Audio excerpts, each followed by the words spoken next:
Olá, seja muito bem-vinda, seja muito bem-vindo ao Nada Trivial, no nosso quadro de terças-feiras, o Neurociência na Veia, né? Quando a gente trata daqueles temas bem técnicos, mas tão interessantes da nossa neurociência e do cérebro, né? E a gente vem trazendo a série sobre memórias, né?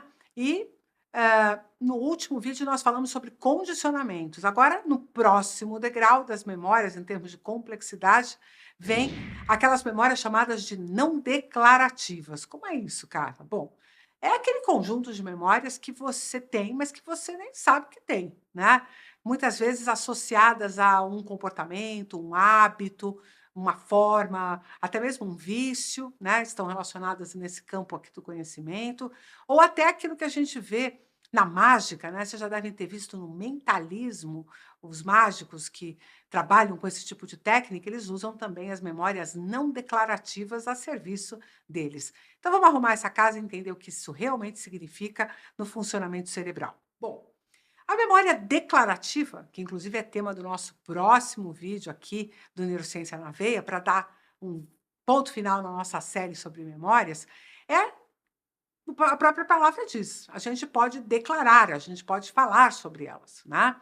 Então, nós podemos contar algo que nos aconteceu num tempo e espaço, de alguma forma específica, ou alguma coisa que a gente saiba, né? Um conhecimento. Mas as memórias não declarativas, elas também têm um impacto muito grande no nosso dia a dia, por quê? Porque elas são aquele conjunto de memórias que elas representam, né, aquele conjunto de memórias que estão diretamente ligadas ao fato da gente fazer as coisas de uma determinada forma em determinadas circunstâncias. Então, nós temos dois representantes muito importantes que trabalham nas memórias não declarativas. De um lado, nós temos os circuitos dos núcleos da base. Os núcleos da base envolvem estruturas como o estriado, como o globo pálido, né? Que estão muito associados com aqueles sistemas que o pessoal fala de sistemas de recompensa, né? E esses sistemas de recompensa dizem respeito àqueles hábitos que você repete porque você alcança alguma vantagem com eles, né? E os núcleos da base aprendem justamente sobre isso, através das suas vivências emocionais, eles dão valor para determinadas circunstâncias, experiências e comportamentos que foram associados a essas experiências e que deram um bom resultado. Então, por exemplo, uma forma de você fugir ou se defender de algum tipo de agressão. Isso pode ser uma memória não declarativa, que você aprende um modo de fazer isso, né? Então, é muito comum. Agora mesmo vocês devem estar sabendo, né, que eu caí de moto, né? A gente vai até no vídeo de sexta-feira eu falei sobre isso, contei o caso, né? E olha só que barato. Eu de alguma forma caí bem, né? E a primeira pergunta que meu filho me fez era o seguinte: "Mãe, como é que você caiu? Você rolou?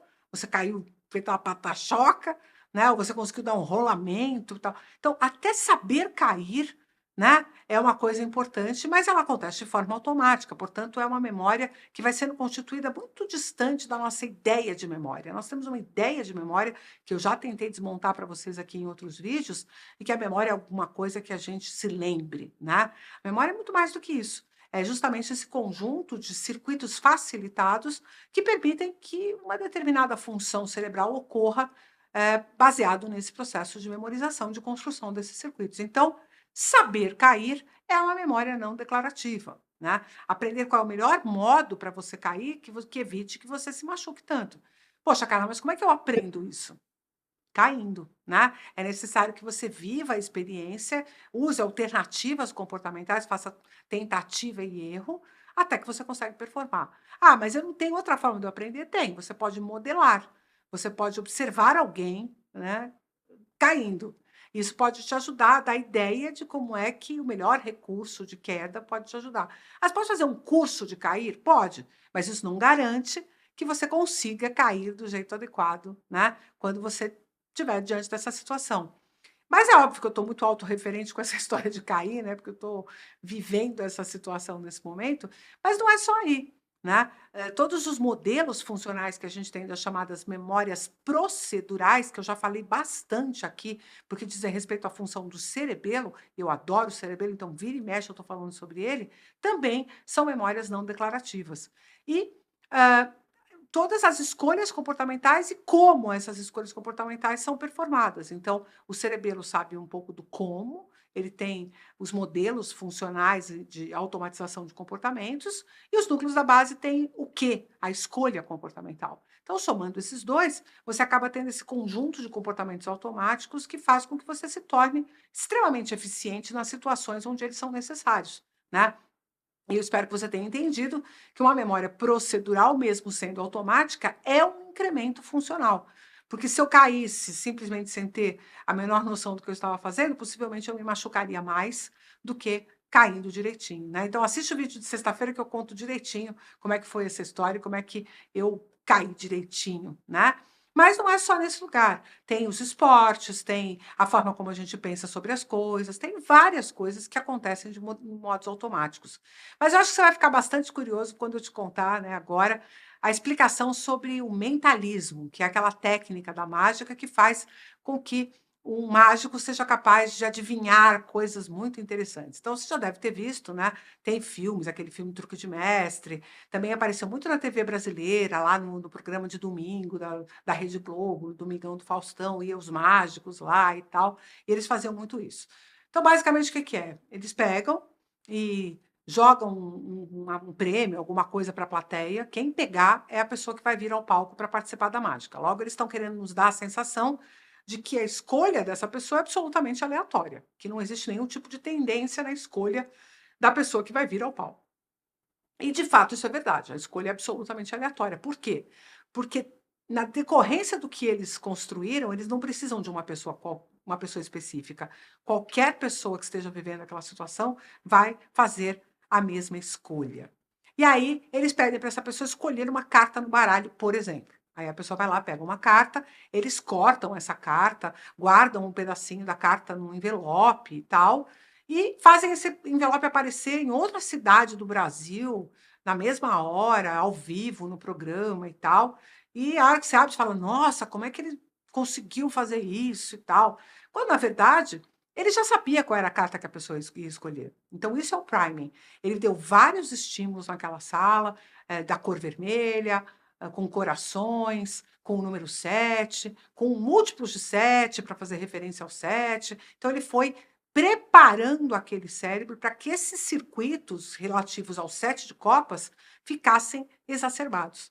E aí, com base nisso, ele é capaz de escolher qualquer pessoa da plateia, trazer essa pessoa, e ela vai escolher o 7 de copas, e ele pode fazer a mágica dele, que já estava preparada antes, com um pedacinho do 7 de copas no envelope, lá longe, em outro lugar do mundo, né? Então é assim que o mentalismo se dá. Basicamente, a pessoa é induzida a pensar numa coisa específica, ou escolher, ou fazer uma escolha específica.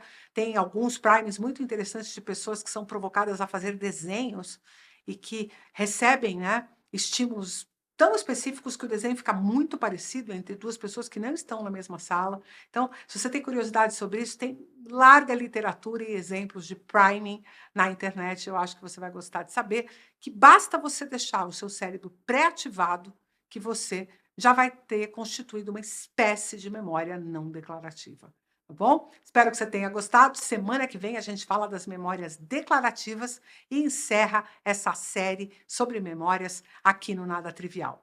E olha só, recentemente, num comentário aqui de um vídeo de Neurociência na Veia, uma pessoa escreveu assim: "Puxa, esse acesso ao Nada Trivial deveria ser um acesso pago", né? Então, se você pensa dessa forma também, você tem o botãozinho valeu para você clicar e dar a sua contribuição para que a gente continue produzindo vídeos. Você deve estar vendo que a gente está investindo na produção, melhorando a qualidade do vídeo, do áudio, coisa que vocês vinham reclamando bastante.